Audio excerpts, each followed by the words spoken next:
शांत हो जाइए, शांत हो जाइए माता जी। उन लोगों की फांसी की सजा होनी चाहिए और मेरी बहन को न्याय मिलना चाहिए। क्या क्या नाम है उनका?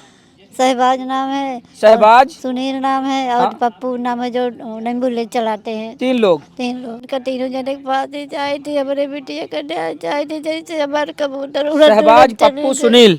हाँ 3 जन रहने, तीनों जन साथ लड़के, तीनों जने अस्पताल में लड़के दौड़त रहे ना हमारे बिटिया का। और गले पे मतलब गला उला दबाए तो उंगली भी निशान थी और नाखून की खरोच भी थी, खरोच थी। और मेरी दीदी की आंख से आंसू भी बहे थे, आंसू ऐसे बह के मतलब रो रही थी, वो ऐसे आंसू निकल रहे थे। और कपड़े अपने पूरे फाड़ दिए थे मेरी दीदी की। यहाँ इतना मारा है और मुझे भी मारा। अपने ही बहन की लाश को तक नहीं देखने दी, ना मुझे ना मेरी माँ, किसी को भी नहीं देखने दिया। तो हम लोग न्याय के लिए जो है लड़ाई लड़ेंगे कि बच्ची को न्याय मिलना चाहिए। नमस्कार दोस्तों, दर्शक न्यूज़ 24 में आप सब लोगों का बहुत बहुत स्वागत है। मैं हूं आपके साथ आर.के. निषाद। दोस्तों, इस वक्त हम उत्तर प्रदेश के प्रतापगढ़ जनपद के रानीगंज थाना क्षेत्र के वासी गांव में मौजूद है, जहां पर बीते दिनों जिस पीड़ित परिवार में हम मौजूद हैं, इसी पीड़ित परिवार की एक बेटी जिसका नाम कोमल भारती था, और वो यहीं से महज कुछ किलोमीटर की दूरी पर माँ मल्टी स्पेशलिटी हॉस्पिटल में बतौर नर्स काम करती थी। दोस्तों, बताते चले कि विगत दिनों उसकी उसी हॉस्पिटल में संदिग्ध परिस्थितियों में मौत हो जाती है, और उसके बाद जो लड़की के परिजन होते हैं, यानी कि कोमल भारती के जो परिजन होते हैं, तो वो लोग आशंका जाहिर करते हैं कि हमारी बेटी के साथ सामूहिक दुष्कर्म हुआ है, ऐसा उन लोगों का कहना है। जिसको लेकर ये लोग अपनी बेटी कोमल भारती की बॉडी को उसी हॉस्पिटल के सामने रखकर प्रदर्शन करते हैं, जहां पर प्रशासन पहुंचता है और प्रशासन भीड़ को तितर बितर करने के लिए बल प्रयोग करता है, और वहीं पर प्रशासन पर जमकर पत्थर चलाए जाते हैं, और फिर उसी में प्रशासन को एक्शन लेना पड़ता है। थोड़ा सा लाठियां भांजी जाती है, मामला काफ़ी ज़्यादा तूल पकड़ता है। उसके बाद बॉडी का पंचनामा कर उसको पोस्टमार्टम के लिए भेज दिया जाता है। फिलहाल अभी जो हॉस्पिटल है उस पर कार्रवाई प्रचलित है, और इस पीड़ित परिवार से हम जानने और समझने का प्रयास करेंगे कि दरअसल क्या कुछ पूरा मामला था और कैसे उस बच्ची की मौत हुई। और जैसा कि लोगों द्वारा ये आशंका जताया जा रहा है कि उसके साथ सामूहिक दुष्कर्म हुआ है, तो इस बात में क्या कुछ सच्चाई है, आइए पीड़ित परिवार से जानने और समझने का प्रयास करते हैं। तो अभी कोमल भारती की माँ है हमारे साथ और उनकी एक बहन है हमारे साथ, तो आइए इनसे बातचीत करते हैं। क्या नाम हुआ माता जी आपका? हीरावती। अच्छा, कोमल भारती आपकी बेटी थी? हाँ बड़ी बेटी थी। सबसे बड़ी? हाँ सबसे बड़ी। कितने बच्चे हैं? 2 बेटी है, एक 2 बेटी है। हाँ, बेटा भी नहीं है, आदमी भी नहीं है। अच्छा, पति भी नहीं है? नहीं। तो कहा जाए तो वो बेटी सर? वो हमारी बेटी नहीं थी, वो हमारा बेटा भी था, मेरा आदमी भी था। हाँ, वो हमारा दोनों लगता था। अब उनके गुजर के बाद हमारा क्या होगा ये तो। दोस्तों, ये माँ है कोमल भारती की, और अगर कहा जाए तो पैर से दिव्यांग है, और इनकी 2 बच्चियां थी। एक बड़ी बेटी कोमल भारती थी, छोटी बेटी इस वक्त हमारे साथ मौजूद है। और जैसा कि माँ के द्वारा बताया गया कि वही मेरा पति थी, वही मेरा बेटा थी, वही मेरी बेटी थी, यानी कि सर्वे सर्वा वो बेटी थी, और वही कोमल भारती इस परिवार का जीवोपार्जन किया करती थी, उसी माँ मल्टी स्पेशलिटी हॉस्पिटल में काम करके। तो उस दिन क्या कुछ हुआ था, कब से वो, पहले तो आप ये बताएं कि कब से वो काम करना स्टार्ट किया? 4 साल से। 4 साल से लगातार कर रही? लगातार करते थे। इससे पहले कभी कोई ऐसी घटना हुई? नहीं, कभी नहीं हुई थी। आपसे बताया हो उसने? हाँ, आपसे हमसे बताते थे, पूरी बात शेयर करती थी कि बस आती थी दोपहर को, सुबह शाम को जाती थी, दोपहर आती थोड़ा सा खा के हाँ। घर में हम दोनों से खेल कूद मस्ती करके अपन तो सो जाती थी। बोलती थी मम्मी हम रात भर जागे हैं, सोए नहीं अच्छा, हैं। अच्छा। तो बोलते थे हाँ तनिक थोड़ा सा सोने दो, आराम करने दो, शाम को फिर जाना है। हमसे सबसे कब क्वेश्चन सोचती थी कि हम वहाँ रात भर रहते हैं माँ लोग के साथ, क्या बात इसका कुछ के, और हम कुछ काम नहीं करने देते। बोलते थे बेटी तुम आई हो थक मान के, तो सो जाओ, तुम काम कर खा लो सो जाओ, ऐसे बोलते थे। बहुत प्यार करते थे, हमारे माँ बेटी में इतना प्यार था, इतना प्यार था कि कहीं जब साइकिल लेके आए खड़ी करते थे, बोलते थे हमारा कबूतर उठते उठते चला आया हमारे गोद में, हमारा कबूतर आ गया, ऐसे बोलते थे। दोस्तों, अब माँ है, माँ की करुणा को आप भली भांति समझ सकते हैं।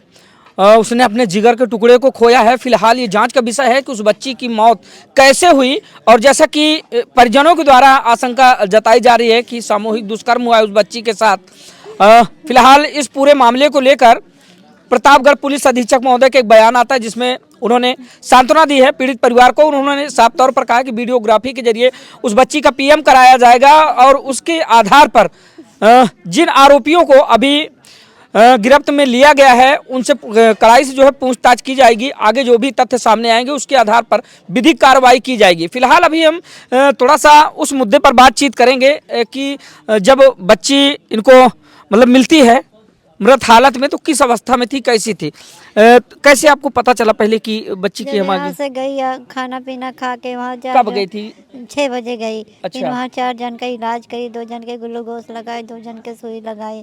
फिर गांव गए। यहाँ से एकदम ठीक ठीक गई थी? हाँ ठीक ठीक, खाना पीना खा के जार बांध के तैयार होके जैसे हाँ, सब जाते हैं जी। वैसे गई थी। फिर उसके बाद वहाँ पहुँचने के बाद सबका इलाज उलाज की। फिर हाँ। गांव का एक मास्टर है, हाँ। वो मास्टर है चाचा लगते हैं, वो गए दवा लेने, दवा लेके आए उसी फिर हॉस्पिटल में? उसी हॉस्पिटल में जी। बातचीत भी की। फिर उसके बाद हेलमेट वहाँ पर भूल गए, फिर गए हेलमेट लाने, फिर बातचीत करी। कोमल हेलमेट रखी थी, बोली चाचा तुम्हारा हेलमेट भूल गया। हाँ। वो हेलमेट दी तो उन्हें हमसे सब बात बताते थे कि अभी हमसे कोमल से बात हुई है। तो फिर हमको फ़ोन करके बुलाया गया 8 बजे। 8 बजे बुलाया गया कि बोला कि तुम्हारी कोमल की तबीयत ठीक नहीं है। तो जब हम गए वहाँ पर, ये संदेशा वही चाचा लेके आए थे? नहीं वो डॉक्टर फ़ोन करे थे। फोन किया घर में? हाँ आपको अवगत कराया? हाँ। तो जब हम इतनी बरस न सुने तो प्रधान के पास भाग के गए। प्रधान इनके चाचा हैं। भाग के गए, हम बोले कि प्रधान भैया हो, अब हमका गाड़ी दे दी, चाबी हम किसी को भेज दीजिए, हमारे कोमल का तबीयत खराब है। तुरंत चाबी और गाड़ी दे, एक लड़का दिए, बोले कि तुरंत इनको लेके जाओ। हम गए अस्पताल में तो हमका अंदर नहीं हिलने दिए, हमारे बेटी से हिलने नहीं दिए। बोले कि अभी दवा चल रही है, अभी सीरियस है। उसके बाद हम थोड़ी देर के बाद हमके निकाल दिए, निकाल के एम्बुलेंस में बिठाए, बोले चलो दूसरे अस्पताल में है, यहाँ इलाज नहीं हो पाएगा। हाँ। जब हम बैठ गए एम्बुलेंस में, हमारे बिटिया को लिटा लिया। तब उसके बाद जब घर के रास्ता यहाँ जो गेट है, गेट के हाँ, अंदर हाँ, घुसने लगे। हाँ। तो हम बोले कि गेट के अंदर मत घुसो, गेट के अंदर हमारा घर है। तो बोले कि नहीं यहीं पर अस्पताल है। जब लिया के यहाँ उतारे तब हमको जब मालूम पड़ा तो माँ का हालत क्या होगा, चिल्लाते चिल्लाते। शांत हो जाइए माता जी। दोस्तों कलेजा कांप जाता है जिस तरह से माँ कल से लगातार रोए जा रही है और अभी माँ के द्वारा बताया गया कि वो पति का भी किरदार निभा रही थी, बेटे का भी किरदार निभा रही थी और बेटी तो थी ही। अचानक इस दुनिया को अलविदा कह दी, किसी को भनक तक नहीं लगी। और जब मौके पर माँ पहुँचती है और परिजन पहुँचते हैं तो अपनी बेटी को, अपनी बहन को देखकर सब लोग हताहत होते हैं, परेशान होते हैं। और आज भी माँ अपनी उस बेटी को याद कर फपक कर रो पड़ती है। तो माँ धैर्य रखें, न्याय मिलेगा आपको। उसके बाद क्या होता है जब आप वहाँ गई तो बेटी को जब आपने जिस हालत में देखा तो? हमारे को अंदर नहीं घुसने दिए, देखने तक नहीं दिया आपको? देखने नहीं दिए। बाद देखे होते किसने मना किया? वो डॉक्टर कौन है जिसने मना किया? तीनों डॉक्टर जो साथ कौन में कौन? लेके आए थे। एक जिसका हॉस्पिटल है उसने भी? नहीं, जो उसमें रहते हैं काम करते स्टाफ जो हाँ, थे? तीनों स्टाफ मिलकर। क्या क्या नाम है उनका? शहबाज नाम है, शहबाज, सुनील नाम है और हाँ। पप्पू नाम है, जो एम्बुलेंस चलाते हैं। 3 लोग। 3 लोग। तो क्या ये वही तीनों संदिग्ध हैं उन्हें जिनको तीनों लेके आए। आप कह रही हैं कि हो सकता है उस बच्ची के साथ सामूहिक दुष्कर्म हुआ है? पता नहीं सबे होवे करे और उनके रावे नहीं बाबा। जब बच्ची को आपने देखा मृत अवस्था में तो वो कैसे सिचुएशन में थी उस समय, देखकर कैसा लगा आपको? देखकर हमका तनको होश हवास नहीं रहा, शरीर एकदम ठंडी रही। तो टोए हम कहें कि हमें दवाई दे, ग्लूकोज चढ़ाई से लिए ठंडा, हम कैसे दिलासा दे रहे। धैर्य रखे माँ। तो क्या चाहती हैं आप इसमें, क्या चाहती हैं? हम न्याय चाही थी, उनका तीनों जने के पास ही चाही थी, हमारे बिटिया का न्याय चाही थी। जैसे हमारे कबूतर शहबाज, पप्पू, सुनील। हाँ, 3 जन रहे, तीनों जन साथ लेके आए, तीनों जने अस्पताल में लेके दौड़ते रहे ना हमारी बिटिया। कभी कमारा में हमका बंद कर रहे, ना देखा नहीं। अच्छा, जब आप लोग हॉस्पिटल पहुंचते हैं, जब बॉडी को रख के आप लोग प्रदर्शन करते हैं तो उस समय पुलिस से और ग्रामीणों से जो वहां पर मौजूद थे उनके बीच में पथराव होता है, तो क्या आप लोगों को उसमें कोई योगदान था या कुछ ऐसा? नहीं, वो सर के नाम तो सोचत रहे कि अपन कब लेके पहुंची भैया का, कब बैठी, कब अपन न्याय मांगी। हम तो ये बेचैन चक्कर थे। बेचे थे, हम का हो चे तोड़ो न रहे। कैसे न कैसे इतनी दूर कैसे न कैसे पहुँचावा का। ये रोन गिरत हुई पे नौ के लाठी लाग गए, घोड़े में लगी है, चल नहीं खड़ी खड़ी होके दिखाओ, चल नहीं पावत यहाँ। हाँ। नौ की छोटी बनिया हमारे यहाँ लाठी। चलिए ठीक है। कोमल भारती की बहन है, छोटी है उनसे। क्या नाम हुआ बेटा आपका? काजल। काजल। काजल बेटा, क्या हुआ था उस दिन, थोड़ा सा विस्तार से बताएं। क्या कुछ पूरा मामला था? तो हमारी दीदी जब यहाँ से गए 6 बजे, 6 बजे गई। अच्छे तो एकदम स्वस्थ, खा हाँ। पी के अच्छे से गई, जी। स्वस्थ पूरा, कुछ भी नहीं हुआ था हाँ हाँ मतलब। हाँ। तो साइकिल चला और के फिर गई, से जी। हाँ, कैमरे में अच्छे देखिए। अच्छे से गई, खा पी के एकदम स्वस्थ गई, साइकिल से गई। हम्म। तब जब वहाँ पहुँची, हम्म। तो 4 मरीज को कोई मतलब दवाई ववाई देखी की, भी? हाँ देखी भी, 4 मरीज को देखभाल देखी उकी भी, दवाई ववाई की। फिर उसके बाद वो अपना काम मतलब अच्छे से कर रही थी। फिर गांव के एक चाचा ही दवा उसी हॉस्पिटल में दवा लेने गए थे, तो वो मतलब देखी अच्छे से मेरी दीदी अपना काम कर रही है। उनसे बातचीत हुई, गांव के चाचा है। फिर उसके बाद वो जो चाचा ना मतलब दवा लेने गए थे ना, तो वो अपना हेलमेट भूल गए थे, तो वापस फिर हॉस्पिटल में अपना हेलमेट लेने के लिए फिर दीदी मतलब हेलमेट दी, बोले कि चाचा आपका हेलमेट है। फिर वो बातचीत उन दोनों मतलब किए। फिर उसके बाद चाचा जैसे मतलब घर वापस आए, तभी थोड़ी देर में मेरी दीदी को मतलब वो लोग मार डाले। हाँ, मार डाले। फिर उसके बाद घर पे फ़ोन लगाए तो बोले कि तुम्हारी बेटी घर से मतलब खा के आई है।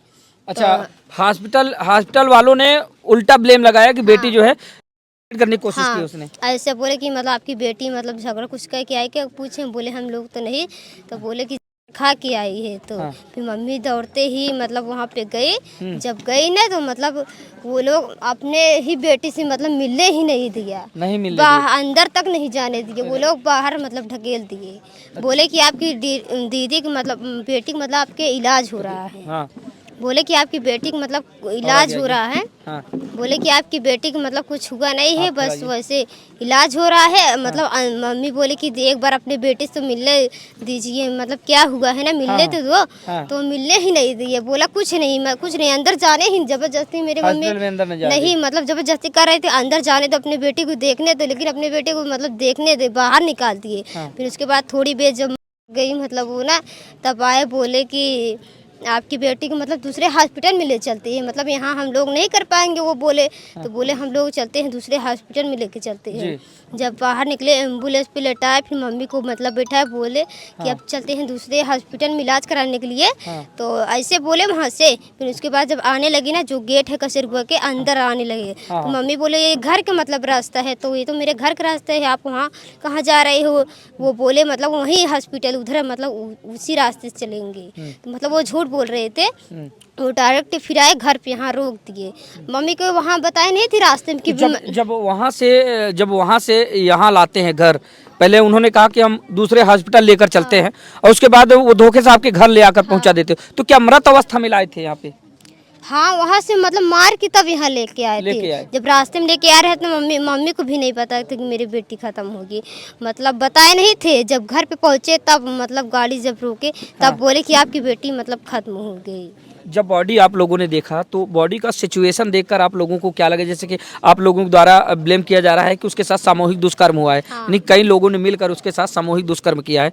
तो बॉडी को देखकर कैसा लग रहा था? क्या मतलब जिससे ये अंदेशा लगाया जा सके कि हाँ उसके साथ ऐसी कोई घटना घटित हुई है? जब मैं बॉडी उसकी देखी तो मैं पहले गई पकड़ के रोने लगी। फिर उसके बाद देखी बॉडी पूरा मतलब हाथ में 3-4 इंजेक्शन लगाए हुए थे, और गले पे मतलब गला वाला दबाए तो उंगली भी निशान थी, और नाखून की खरोच था, और मेरी दीदी की आंख से आंसू भी बहे थे। आंसू ऐसे बह के मतलब रो रही थी, वो ऐसे आंसू निकल रहे थे। और कपड़े अपने पूरे फाड़ दिए थे मेरी दीदी के, कपड़े फटे थे? हाँ, फाड़ वड़ दे दी इधर नीचे उचे। फिर उसके बाद मैं खूब रोने लगी, तो शरीर एकदम देखने के बाद ऐसा लग रहा था कि मतलब जबरदस्ती और उनके साथ कुछ गलत काम किए सब लोग मिलके वहाँ के। दोस्तों बता दें कि बीते दिनों की बात है, जब इसी परिवार की एक बच्ची जिसका नाम कोमल भारती होता है, माँ मल्टी स्पेशलिटी हॉस्पिटल में बतौर नर्स काम करती थी, और उसकी उसी हॉस्पिटल में संदिग्ध परिस्थितियों में मौत हो जाती है। तो हॉस्पिटल के द्वारा कहा जाता है कि उसने खुद से देने की कोशिश की, यानी कि पदार्थ उसने खाया है, लेकिन वहीं पर उस बच्ची के यानी कि मृतिका के परिजनों के द्वारा बताया जाता है कि जिस तरह से मृत बच्ची को हमने देखा, उसकी हालत, उसकी दशा हमने देखी, तो उससे साफ तौर पर अंदाजा लगाया जा सकता है कि उसके साथ सामूहिक दुष्कर्म हुआ है। अब दुष्कर्म करने वाले आरोपी कौन कौन हैं, किन पर इनको आशंका है, अभी थोड़ा सा उसके बारे में बच्ची से बातचीत कर लेते हैं। कौन है वो लोग जिनको आप जानती हो या फिर जिन पर शक हो कि ये लोग ऐसा किए होंगे? 3 लोग थे वो, मैं एक लोग का नाम जानती हूँ और 2 लोग को नहीं। शहबाज उसका नाम है, मम्मी जानती हैं 3 शहबाज, पप्पू, सुनील। हाँ वही 3 लोग हैं। है ना? हाँ वही 3। अच्छा, इसमें चाहते क्या बेटा आप लोग? मैं चाहती हूँ मेरे दीदी कातिलों को, उन लोगों की फांसी, कड़ी से कड़ी फांसी की सजा हो जाए, चौराहा पे हो जाए, ताकि ऐसे आने वाले समय में किसी लड़की के साथ हो न सके। उन लोगों की फांसी की सजा होनी चाहिए और मेरी बहन को न्याय मिलना चाहिए। प्रशासन के साथ जो पथराव वगैरह होता है उसमें मतलब क्या लगता है कि आपके द्वारा किया गया है इस पक्ष से, या फिर किसी अराजक तत्व ने भीड़ को जो है उकसाने के लिए या फिर दंगा फैलाने के उद्देश्य से किया है? हम लोग पहले लास्ट को न्याय मांगने के लिए गए थे, न्याय नहीं मिल रहा था तो हाँ। जाएंगे अभी। फिर उसके बाद जब न्याय मांगने के लिए गए तो वहाँ न्याय मुझे नहीं मिल रहा है। हाँ। फिर उसके बाद पुलिस जिन्स लोग हाँ। मतलब सब लोग को मारने लगे वहाँ पे। अच्छा। हाँ मारने लगे, फिर महिलाओं को ज्यादा मारे, यहाँ पे इतना मारे हैं, मुझे भी मारे, अपनी बहन को तक नहीं देखने दिया। पुलिस ने मारा? हाँ पुलिस जींस वाले, लेडीज को, सारा लेडीज को। हाँ। मतलब जींस पुलिस लेडीज को, औरतों को, हमारे गांव के सब लोग को यहाँ इतना मारा है और मुझे भी मारा। अपने ही बहन की लाश को तक नहीं देखने दी, ना मुझे ना मेरी माँ, किसी को भी नहीं देखने दिया। बोला कोई नहीं देखेगा, और सब लोग को मार मार के भगा रहे थे। मुझे भी मार के भगाया, जो कि मैं इतना रो रही अपने बहन तो देखने दो, मुझे भी नहीं देखने, मुझे भी इतना मारा कि मैं चल नहीं पा रही। और मेरे गांव जितनी चाची लोग, जितनी महिलाएं, जितनी सब लोग गए थे, सबको यहाँ इतना मारा है कि वो दिखा नहीं सकती है, ना बता सकती है, ना दिखा सकती है। और जो भैया लोग, उनके हाथ वाथ यहाँ टूट गया है, यहाँ बहुत लग हो गया है, बहुत लगा। ऐसी महिलाओं को देख लोगे कि यहाँ वो अपने बताने से इतना मारे हैं कि कुछ बता नहीं सकती। और मुझे भी इतना मारा है कि मैं क्या बताऊँ। ये है दशा, न्याय मांगने के लिए लाठियां खानी पड़ती है। अगर आपको न्याय चाहिए तो फिर लाठियां खाने को जो है हिम्मत होनी चाहिए आप में। थोड़ा सा अभी हमारे साथ जो है अपना दल के बहुत सारे कार्यकर्ता पदाधिकारीगण हैं, उनसे परिचय कराते हैं और उनसे जानने और समझने का प्रयास करते हैं। जिस तरह से नाक के नीचे इतनी बड़ी घटना को अंजाम दिया जाता है, अब इसमें फिलहाल क्या कुछ सच्चाई है, ये जाँच का विषय है जिसमें पुलिस कार्य कर रही है। कल पुलिस अधीक्षक महोदय का बयान आता है जिसमें उन्होंने कहा भी है कि पूरी वीडियोग्राफी के साथ पोस्टमार्टम कराया जाएगा। उसके बाद जो भी तथ्य उभर कर सामने आएंगे, जिन संदिग्धों को जो है गिरफ्त में लिया गया है, उसके आधार पर जांच करते हुए कार्रवाई की जाएगी। सर क्या परिचय हो आपका? मेरा नाम डॉक्टर जमुना प्रसाद सरोज है जी। मैं अपना दल का राष्ट्रीय महासचिव हूँ और सोराव का पूर्व विधायक हूँ। अच्छा। क्या कुछ कहना चाहेंगे, जिस तरह से बीते दिनों ये घटना घटित हुई है और उसके बाद पीड़ित परिवार का लगातार आरोप है कि भाई उनका कहना ये है कि हमारे साथ घटना तो जो हुई है, बच्ची के साथ सामूहिक दुष्कर्म हुआ है, पुलिस ने पता किया है, आप कैसे देखते हैं इसको? देखिए, मीडिया के माध्यम से जानकारी हुई और हमारी पार्टी अपना दल यस और हमारी नेता बहन अनुप्रिया पटेल दलित शोषित वंचित समाज के उत्थान के लिए हमेशा कार्यरत रही हैं और दृढ़ संकल्प रही हैं। उन्होंने भेजा स्पेशली हम लोगों को, आप पूर्व प्रदेश अध्यक्ष हैं हमारी पार्टी के, इस समय राष्ट्रीय सलाहकार हैं राजेंद्र पाल जी, और आप इस समय विधायक जी हैं हमारी पार्टी के। तो हम लोग के टीम के साथ में बहुत सारे, आप जिला अध्यक्ष हैं प्रतापगढ़ के, तो बहुत सारे लोगों को उन्होंने भेजा है कि आप जाइए, वस्तु स्थिति क्या है उसको पता करिए, और हम लोग न्याय के लिए जो है लड़ाई लड़ेंगे कि बच्ची को न्याय मिलना चाहिए। जो भी दोषी हैं उनको जो है कठोर सजा मिलनी चाहिए। चलिए ठीक है। अपना दल एस की डेलीगेशन टीम आई थी और लगातार अभी भीम आर्मी के कार्यकर्ता पदाधिकारी यहाँ पर आए थे, वो भी यहाँ से हो के गए। फिलहाल इस पूरे घटनाक्रम का जब खुलासा होगा तो उसके बाद ही पता चल पाएगा कि दरअसल क्या कुछ पूरा मामला था। और अभी जो आरोप प्रत्यारोप लगाए जा रहे हैं, फिलहाल पीड़ित परिवार का कहना यह है कि उसके साथ सामूहिक दुष्कर्म हुआ है। वहीं पर प्रशासन अपना कार्य कर रहा है। देखना ये होगा कि पीएम रिपोर्ट आने के बाद क्या कुछ तथ्य सामने आते हैं, क्या हकीकत में उस बच्ची के साथ सामूहिक दुष्कर्म हुआ है या फिर मौत का कारण कुछ और था। तो दोस्तों मिलते हैं फिर से किसी दूसरी खबर में, तब तक के लिए नमस्कार।